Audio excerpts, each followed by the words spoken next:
Mga brad, ako nga pala nagpahinga rito sa May City. At talagang grabe kalamig. Ako yung magtitimpla ng mama. Talagang hindi ko na kaya ang lamig.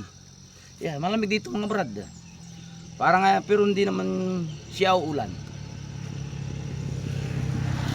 Magtitimpla muna tayo ng isang malapot, sabi ni Tabong. Shoutout nga pala kay Idol Tabong, saka kay Juju Malasakit.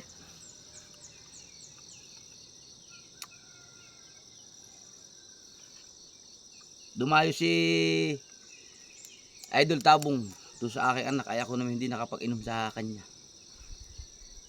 At ako'y napagod na maigi.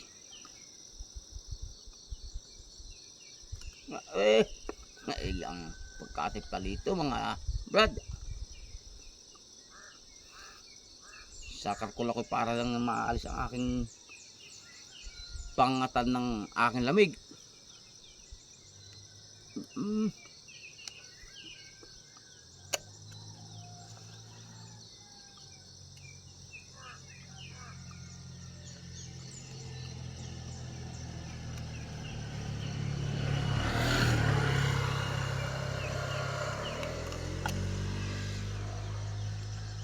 Ang maminang ko naman, maski pasisid mo sa dagat dahil hindi naman siya mababasa. May gasket mga brad. Sige mga brad, hanggang dito lang.